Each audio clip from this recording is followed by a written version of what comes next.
Yo, comment utiliser l'IA pour récupérer du contenu, scraper du contenu sur Internet et puis s'en servir pour écrire un article sans aucune connaissance? Dans ce tuto gratuit, je vous montre comment faire de A à Z. Donc on va voir comment récupérer des résultats de Google, comment récupérer le top 10 de ce qui se positionne sur Google, comment l'analyser. On va faire ça de manière automatique. On va préparer le plan, et puis c'est du contenu qui peut être servi, qui peut être utilisé pour faire des blogs, pour faire publier sur les réseaux. On va voir comment démarrer gratuitement cette méthode-là, et je vous présente tout ça. Vous allez à la fin de cette vidéo pouvoir faire une automatisation comme ça, en utilisant des outils hyper puissants. Et là, on parle de Google, mais évidemment que ça marche aussi pour d'autres outils. Ça marche, on peut s'en servir pour récupérer des informations sur Google Maps. On peut s'en servir pour récupérer des informations sur LinkedIn, sur Instagram, sur TikTok. Donc la méthode que je vous présente, vous allez pouvoir l'adapter vraiment à votre besoin. Les outils dont on a besoin, je vous ai mis les liens dans la description, donc vous avez juste à cliquer dessus, vous vous inscrivez. Alors, je ne vais pas vous montrer les étapes pour créer un compte, hein, c'est assez classique pour créer son compte. Donc, vous créez votre compte. On va avoir besoin de 3 outils qui sont ici pour faire ça. Le premier outil qu'on va utiliser, c'est notre outil pour enchaîner les tâches. On appelle ça un outil d'automatisation. Et donc, le lien qui est dans la description vous permet d'arriver sur une interface comme ça, où on va voir comment ça fonctionne, qu'est-ce qu'il y a dans chacun de ces blocs. C'est un peu comme un Lego qu'on va assembler et qu'on va disséquer ensuite pour voir comment ça fonctionne. Qu'est-ce qu'il y a à l'intérieur? Comment vous allez le reproduire? Et je vous ai mis dans la description aussi le document qui reprend toutes les informations pour que ce soit facile pour vous. Donc, on a cet outil comme ça qu'on va créer ensemble, et lui, il va rédiger un document automatique d'analyse des contenus qu'il y a sur les pages de Google. Ça marche sur Google, ça marche évidemment sur autre chose. Donc, il vous faut cet outil-là. Cet outil-là, il s'appelle Make. Donc, vous allez aller dedans, vous vous inscrivez avec le lien qui est en dessous. Vous vous inscrivez. Une fois que vous êtes inscrit, vous allez dans Scénario, et puis vous allez faire, ah, il y a ma tête qui gêne. Vous allez faire Create Scénario. Oui, c'est en anglais, mais c'est de l'anglais simple. Voilà. Et puis, le principe de ça, c'est qu'on a des blocs, on a différents blocs, et on les assemble ensemble pour pouvoir faire ce qu'on veut. Donc là, je vais vous guider pas à pas dans les différents blocs. Vous voyez, c'est visuel, ça se déplace à la souris. C'est même ma grand-mère arrive à le faire. Même un enfant de 5 ans peut s'en servir. 5 ans ou 6 ans. Alors, donc, comment ça marche? Donc, on a cet outil ici qui assemble les différentes briques. On va aller voir les briques que j'ai assemblées. Et puis, après, on va voir ce qu'on met dans chacune, comment on les configure. Je vous explique le fonctionnement global. Donc là, au début, on met la requête. Par exemple, ici, je suis parti sur les friandises pour chiens. On va chercher sur les friandises pour chiens. Qu'est-ce qui se positionne sur Google? Évidemment, ici, là, c'est là où vous allez pouvoir mettre votre sujet à vous. Ici, vous mettez votre sujet à vous. OK? Bon, moi, je reste sur mes croquettes pour chiens. J'ai un client hier qui m'en a parlé, du coup, ça m'a mis en appétit. Alors, évidemment, ça s'appelle un trigger. C'est le premier nœud, c'est celui qui va démarrer. Trigger, je pense qu'en français, on pourrait dire un déclencheur. On pourrait mettre un trigger qui serait plus pratique. Là, j'ai fait un clic droit, et donc on a un module. Donc c'est les différentes choses qui sont là. On aurait pu mettre le module pour poser la question Ask anything On a cet assistant, quand vous êtes bloqué, vous posez les questions à l'IA. Ici, moi, j'avais besoin de voir des choses. Eh bien, par exemple, comment on peut lui écrire en français pour me poser une question à un utilisateur. Donc, il y a une fonction qui permet de poser la question, mais comme la version gratuite ne le propose pas, je suis parti sur quelque chose de gratuit pour que vous puissiez vous lancer. Voilà, il nous dit, bah, il y a un nœud qui s'appelle Ask. Et du coup, on peut mettre un nouveau nœud qui s'appellerait Ask. Où est-ce qu'il est? Ask dans les outils. Toc, toc, toc. Ask. Bon, je le retrouve pas là. Je n'ai pas envie de chercher maintenant, mais voilà, il y a cet outil qui est là. On peut d'ailleurs, avec cette IA là, on pourrait. Ah, j'ai dit une bêtise, il répond en français. Avec l'IA, on pourrait très bien lui dire de créer automatiquement le nœud. OK. Bon, là, on n'en a pas besoin, donc on ne va pas rentrer dans le détail. Je vais le supprimer. Donc, je referme ça. Une fois que j'ai mis ma requête ici, friandise pour chien, qu'est-ce que j'en fais? Eh ben, je vais utiliser le deuxième outil. On va utiliser un outil qui s'appelle Bright Data. Donc, vous avez un lien dans la description. Bright Data, c'est cet outil-là qui contient un ensemble de proxys, un ensemble de scrappers. Qu'est-ce que c'est un proxy? Un proxy, c'est un ordinateur intermédiaire qui permet d'aller récolter les données.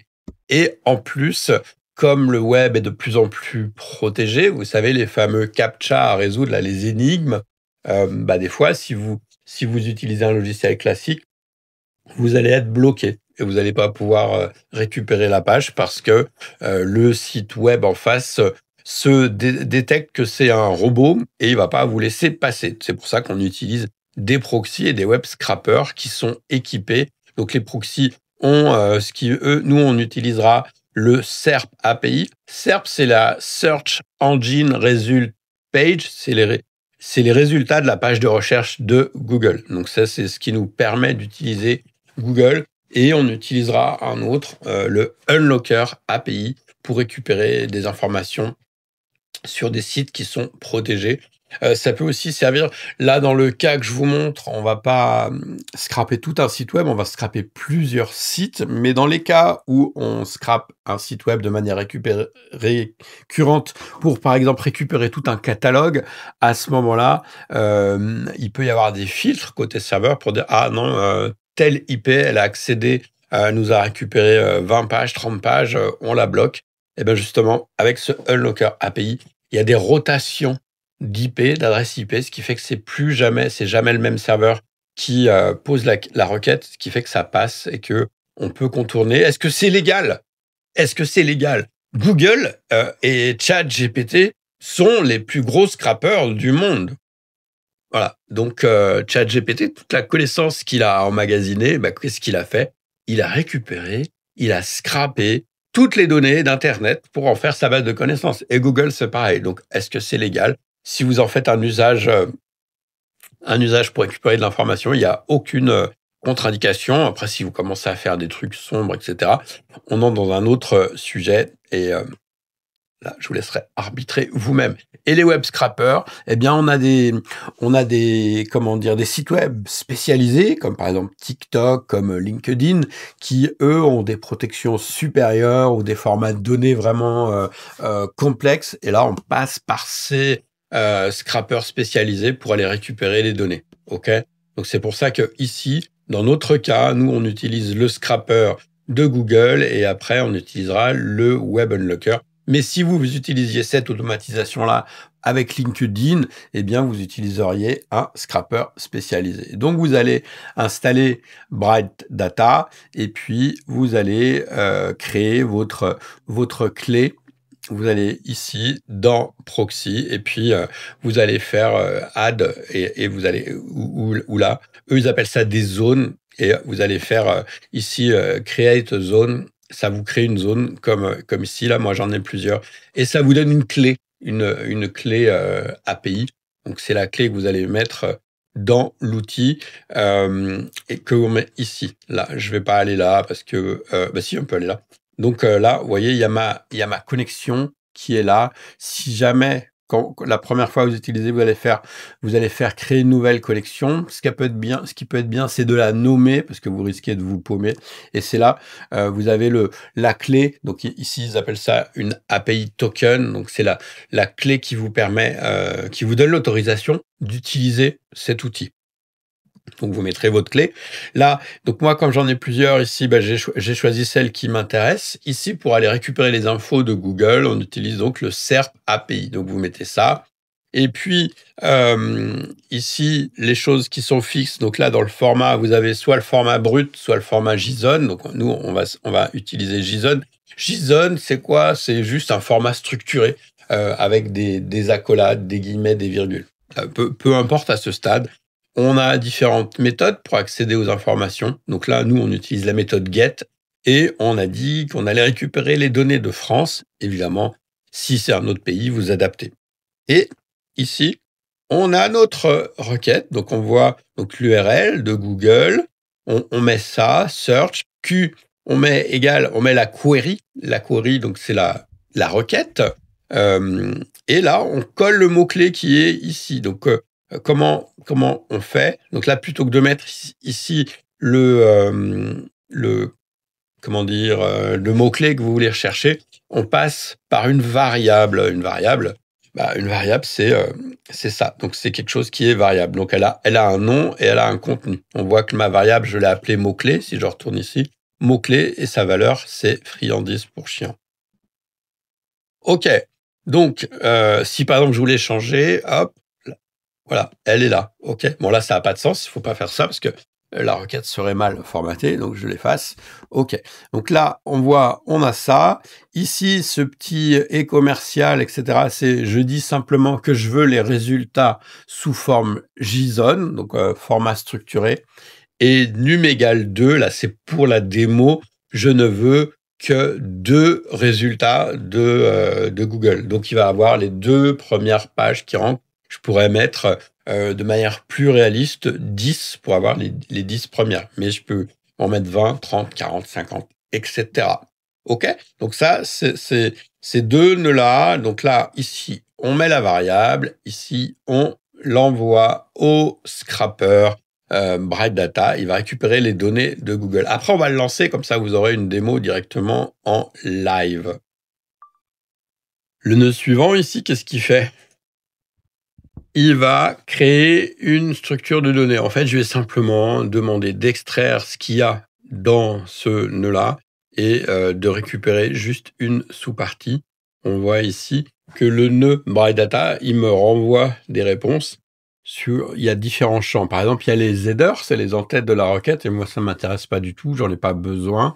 Ou le status code, vous savez, erreur 404, par exemple, ça, c'est le status code. Ça m'intéresse pas. Moi, je veux directement le body. Le body, c'est le résultat de la requête que j'ai envoyée. OK? Ensuite, on a un nœud un peu plus technique. On voit ce qu'il y a entre ces 2 modules-là. Ça s'appelle une boucle, c'est-à-dire qu'il va itérer plusieurs fois. Il va faire ça, tac, après il va revenir, etc., jusqu'à ce qu'il ait fini. Dans notre cas, ceux qui suivent, combien il y en a? Combien il va le faire? 2, oui, voilà, parce que j'ai mis num égale 2. D'ailleurs, mettez en commentaire ce que vous allez automatiser, et puis pensez aussi à vous abonner à la chaîne et à mettre un like pour booster la chaîne. Littérateur, qu'est-ce qu'on met dedans? On voit que on va mettre les résultats organiques. On voit que le JSON qu'on vient de créer ici, il a tout un tas de données à l'intérieur. Ça, c'est les données qui proviennent de Google et on a choisi organique pour les résultats organiques. Organique, c'est simplement la liste des pages. On voit qu'ici, la première page qui ressort, c'est la page Amazon friandises pour chiens. OK? Donc et là, on voit le crochet ouvrant et fermant, on voit que c'est un tableau, c'est-à-dire qu'il y a plusieurs résultats. Donc si vous avez bien suivi, il y a 2 résultats. Si on voulait 10 résultats, ici, on mettrait 10. Une fois que... donc j'ai récupéré l'URL numéro 1 sur Google. Si je vais sur Google et que je tape friandises pour chien, qu'est-ce qui se passe?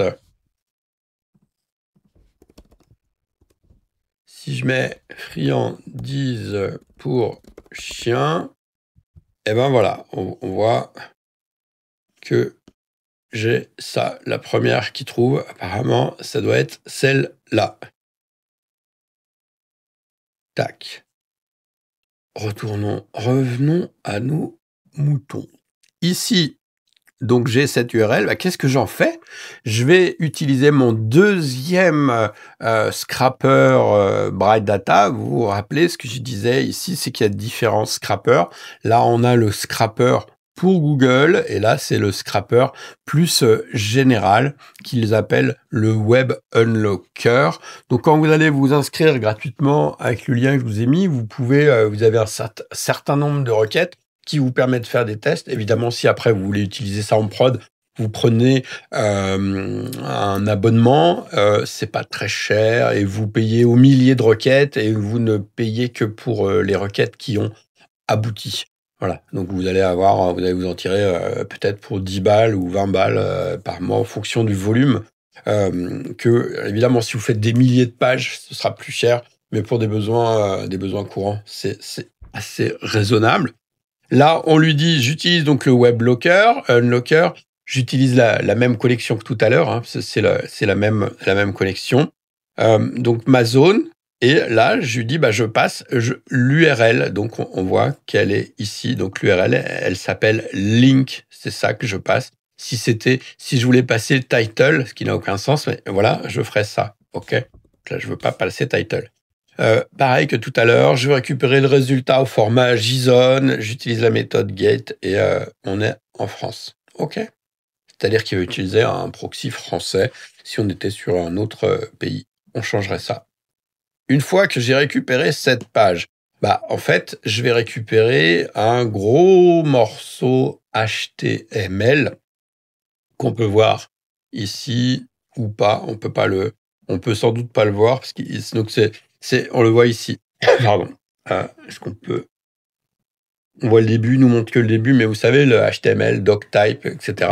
Je vais effacer d'ailleurs tout ça pour pas que ça. Le HTML, bon, vous connaissez forcément le HTML. Si j'ouvre une page et que je fais inspecter, afficher le code source, voilà, on voit le HTML, ça commence toujours comme ça, inférieur, point d'exclamation, doctype, HTML, puis on a tout le HTML. Le problème, c'est que dans le HTML, il y a plein de scripts, il y a plein de formatage, ce qu'on appelle le CSS, etc. Et ça ne nous intéresse pas, parce que nous, on veut récupérer juste le texte. Eh bien, en fait, ce nœud-là, il sert à ça. C'est ce qu'on appelle un analyseur de texte. Il récupère juste le texte, OK? Text parser. Donc, on a ça. Bing. Ensuite, on va utiliser l'intelligence artificielle. Ici, j'ai choisi OpenAI, ChatGPT, mais évidemment, vous pourriez prendre autre chose. Évidemment, il va vous falloir, chaque fois qu'on utilise un outil tiers, il faut une clé. Donc ici, vous allez aller sur ChatGPT, vous allez vous inscrire si ce n'est déjà fait, et vous allez choisir, là, à gauche, ici, vous allez choisir plateforme API. OK, ça, c'est la plateforme qu'on utilise pour travailler en automatique. Et puis, dedans, vous voyez, j'ai un certain nombre de clés. Donc, vous allez vous créer une clé. Et c'est cette clé que vous allez devoir mettre ici quand vous allez établir votre connexion à ChatGPT, ce qui vous permet, de travailler qu'avec vos données. Là aussi, pour ça, c'est payant, mais avec 10 $, vous allez vraiment, si vous mettez 10 $ de crédit, ça va prendre vraiment beaucoup de temps avant que vous consommiez tout votre crédit. Ça peut durer plusieurs mois. Alors ici, on a plusieurs méthodes. La méthode qui va nous intéresser ici, c'est Create a Chat Completion. Donc oui, il y a d'autres modèles d'IA, mais ici, je ne vais pas non plus vous faire une vidéo de 8 heures. Donc là, on prend O4, on pourrait prendre la 5 qui est sortie. Moi, la 5, pour l'instant, je trouve que c'est pas hyper stable. Donc, au moment où je tourne cette vidéo, celle-là, elle marche bien pour ce que je veux. On voit qu'il y a plein de modèles différents. Les différences, c'est en termes d'intelligence, en termes de fenêtre de contexte qu'on peut leur envoyer, en termes de rapidité, en termes de prix. Donc on n'utilisera pas forcément le même modèle en fonction de ce qu'on veut faire. OK, ici pour aller faire ce qu'on veut, ici la O4 mini est très bien. Et qu'est-ce que fait ce bloc? Ici, je lui ai simplement dit, donc je lui passe la page que je viens de récupérer, ici, là, dans texte, et je lui dis, résume la page. Bon, là, je me suis pas foulé pour le prompt. Il aurait fallu sans doute faire quelque chose de plus développé si on voulait un résultat meilleur, dire tu es un expert SEO, j'ai besoin que tu analyses cette page de tel point de vue, etc. Là, après, le prompt, c'est effectivement ce qui a fait la différence. Mais là, pour la démo, j'avais besoin juste qu'il me résume la page. Et après, qu'est-ce que je fais? Je vais mettre ça dans un Google Doc. Donc, Google Doc, je ne vais pas vous le montrer là. Il y a d'autres vidéos qui montrent ça. Il faut d'abord que vous créez votre connexion à Google Doc aussi pour qu'il puisse accéder à vos données. Et ici, moi, j'ai un document que j'ai dédié à ce cas-là et je lui mets le résultat renvoyé par ChatGPT. Si on regarde ce que ça donne, donc on voit, là, j'avais laissé que le titre dans mon document et on voit, il me dit, il s'agit de la page friandise soins dentaires du site Zoo Plus France. Alors pourquoi il n'avait pas, là mis le même site web? Parce que sans doute la recherche avait changé. Il pouvait y avoir d'autres paramètres. Donc là, ici, il m'a fait un résumé. Bon, par exemple, ça n'a aucun intérêt, mais comme j'ai mis un prompt de base, il fait comme il peut. OK. Et là, on voit qu'il a fait tout son résumé comme ça. Ensuite, donc dans mon automatisation, je continue à itérer. Tac. Donc là, une fois qu'il a fait la première page, il va aller sur la deuxième et c'est là où il va créer ma deuxième page. Voilà, la deuxième page qu'il trouve ici. Tac. OK, il met une deuxième page qu'il a trouvée. Donc, c'est une page de recherche d'Amazon hier et il met toutes les infos. OK. Ensuite, une fois qu'on a fait cette boucle, moi, ce que je voulais, c'était, donc rappelez-vous, là, le but, c'était d'avoir le top 10 de ce qu'il y a sur Google et d'avoir un résumé de chaque page. Moi, ce que je voulais, c'est qu'il me fasse une analyse de ça pour pouvoir me proposer un plan d'article. Donc, j'ai remis un module OpenAI. Donc, c'est le même que j'ai repris là, chat complétion. J'ai repris le modèle 4.1. J'ai pris celui-là parce qu'il a besoin d'un contexte qui est assez gros. Et ici, je lui passe, là, en mémoire, on a gardé dans le Array Aggregator, donc le truc qui regroupe les tableaux, je lui ai demandé de garder tous les résultats qui venaient ici. OK. On aurait pu très bien lui dire de reprendre la page à la place. Donc il récupère tous les résultats, tous les résumés qui ont été faits avant. Il n'y a pas d'image, etc. Là, je me suis un peu plus foulé pour le prompt. Donc je lui ai donné un rôle, des instructions, etc. Pour faire ce genre de prompt, on va utiliser aussi l'IA. On lui dit voilà, j'ai besoin d'analyser des pages web, aide-moi à faire un prompt. Et donc là, effectivement, on a un prompt qui est plus carré avec des rôles. Donc, de toute façon, dans la description, vous aurez aussi le prompt exact que j'ai mis. On va pas rentrer dans les détails, mais il a un rôle, il a des instructions. On lui demande comment. Moi, je voulais qu'il analyse ça de différentes manières, avec l'intention de recherche, un plan de contenu, etc. Donc voilà. Et puis après, là, si vous remarquez ici, il me l'a fait en Markdown. Markdown, c'est ça, c'est le formatage avec les dièses, etc. Je vais le relancer là parce que je lui ai demandé, justement, ça me convenait pas de changer ça. Et à la fin, quand il a fini, une fois qu'il a fini, il écrit le résultat à la fin. On le lance. Ah, il y a des changements. Oui, parce que j'ai effacé des trucs ici. Hop. Donc, on le lance. Voilà. On voit comment ça se passe quand ça tourne. Il a récupéré les résultats de Google. Il a Ensuite, il a récupéré la page 1. Ensuite, là, il est dans le bloc d'IA. Je suis étonné que ce soit aussi rapide. Je vais vérifier quand même qu'il a bien récupéré des datas.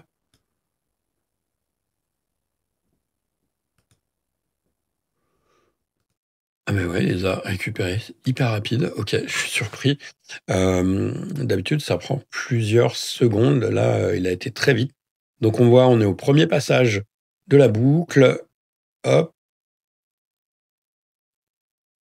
On est au premier passage de la boucle. Là, c'est le module d'IA. Donc rappelez-vous ce qu'il fait, c'est qu'il résume. Là, il est en train de résumer la page. Une fois qu'il aura résumé. Ah d'ailleurs, je vais aller effacer ce qu'il y a là pour que vous compreniez bien.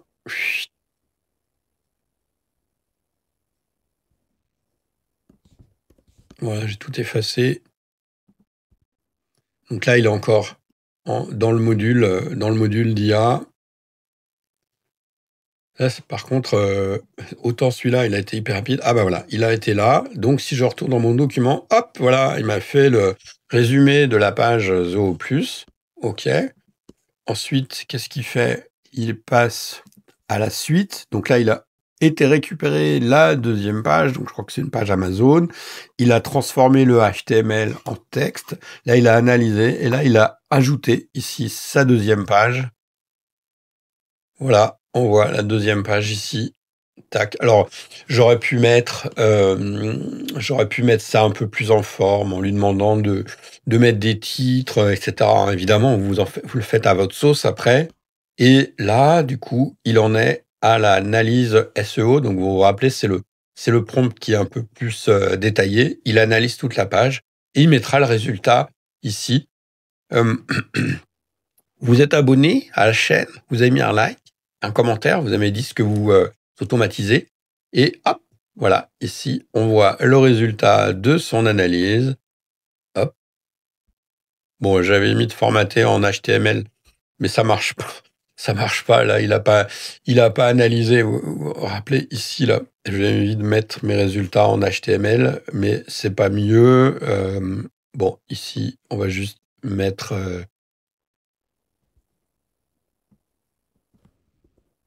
OK.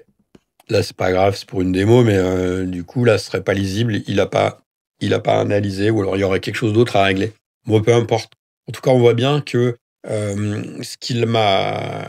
Donc, il a mis, analyser l'intention de recherche. Donc, la personne qui tape friandise pour chien, il met l'utilisateur cherche à acheter ou trouver la meilleure option de friandise pour chien avec la possibilité de comparer les produits, etc. Donc ça, ce qui est intéressant là, c'est que ce sont des données réelles. C'est ce qui a été trouvé par Google. Rappelez-vous, on n'a cherché que 2 pages, donc c'est pas très représentatif. Il faudrait plutôt mettre 5 à 10 pages pour voir le résultat. 10, on met 10 parce que c'est le Google par défaut met 10 résultats. Donc on a l'analyse qu'il a fait, et puis après il met le format de contenu dominant. Donc bon, voilà, c'est sur deux pages, mais il va mettre... je vais le relancer pendant qu'on parle pour voir si on a le temps d'aller avoir un résultat plus lisible. D'ailleurs, je me demande un truc. Juste faire un test, voir si je peux faire un changement en live. Non, je crois pas. Bon, non, il le fait pas. Bon, peu importe. Donc après, il m'a proposé un plan de contenu. Il m'a mis le format de la page. Quand on fait cette requête-là, c'est une page catégorie de e-commerce. Ça veut dire que ce serait pas pertinent d'écrire un article de blog ici, puisque ce qui ressort, c'est des pages de e-commerce. Donc là, ce serait plutôt, il faudrait plutôt faire ranker votre e-commerce. Ok, vous voyez, je sais pas si c'est clair pour vous ici. Il en est où? Tac, là, il en a récupéré qu'une seule. Hop. Donc, ensuite, le plan de contenu, il me propose un plan de contenu avec des H2, des H3. Les H1, H2, H3, c'est les titres Google. Ensuite, donc voilà ce qu'il me propose. Il me propose des titres SEO, puisque je lui avais demandé aussi une métadescription. Et puis, j'avais demandé aussi qu'est-ce qu'on pourrait faire pour dépasser la concurrence. Et il me propose tout un tas d'autres choses ici qu'il faudrait évidemment exploiter. Euh, voilà, alors là, ça c'est le deuxième lancement, là, c'est le lancement que je viens de refaire. Hop, voilà. Voilà ce qu'il m'a reproposé cette fois. Donc il a viré le HTML, donc on voit que c'est beaucoup plus lisible comme ça. OK, donc ça, c'est pas mal. Est-ce qu'on a fait le tour de ce que je voulais vous dire? Bah, presque. On a presque fait le tour. Donc je vous ai mis en description le document, qui vous permet de refaire la même chose. Donc je rappelle les outils dont vous allez avoir besoin. Vous allez avoir besoin d'un outil qui s'appelle Make. Vous allez avoir Make, ça c'est pour, l'automatisation. Vous allez avoir besoin d'un outil qui s'appelle Bright Data. Ça, c'est le scrapper évolué, on va dire. Et vous allez avoir besoin de ChatGPT. Ça, c'est l'IA, c'est le cerveau. Après cette vidéo, je vais vous écrire ici toute la méthode. Comme ça, vous avez toute la méthode. Moi, je suis Philippe d'Inforéol et j'aide les entreprises à automatiser justement leurs tâches. Donc, si vous avez mes coordonnées en description, vous m'appelez, vous prenez rendez-vous avec moi et j'aide votre entreprise à automatiser vos tâches. Alors, pour qu'une tâche, donc ça coûte de l'argent de faire alors, soit vous le faites tout seul par vous-même et c'est très bien, ou soit vous voulez le faire, mais comme une automatisation, ça coûte le prix est variable, hein, évidemment, mais on va dire 1, 2, 3, jusqu'à 10 000 euros, par exemple, pour des choses très complexes. Donc, en fait, à chaque fois, il faut se demander, quand on veut automatiser quelque chose, est-ce que c'est chronophage? Est-ce que ça me prend du temps? Est-ce que c'est répétitif? Donc, si c'est quelque chose qui prend du temps, mais que je fais qu'une fois, on va pas l'automatiser. Donc, chronophage, répétitif. Et est-ce que ça me rapporte de l'argent? Parce que vous n'allez pas payer 5 000 euros une automatisation qui vous rapporte rien, quoi. Ça n'a pas de sens. Ce serait comme mettre en place une usine. Vous voyez, une usine ou une chaîne, un robot qui fait des voitures. Bah, on va pas créer un robot qui fait des voitures pour créer une voiture. Donc, mais pour une chaîne. Donc, si vous avez juste un article à écrire, aucun intérêt. Si vous avez des dizaines, des centaines d'articles à écrire, bah on va mettre en place un outil comme ça ou un autre outil qui s'appelle N8N. On utilise en fonction de vos besoins et on va automatiser vos tâches. Donc ça peut servir vraiment à plein de choses. On peut analyser les mails, on peut répondre aux mails, gérer le SAV, on peut faire des fiches produits, on fait tout ce qu'on veut avec l'automatisation. Voilà, j'ai terminé. J'espère que vous avez appris quelque chose et que vous avez apprécié cette vidéo. Je vous dis à très bientôt. Ciao.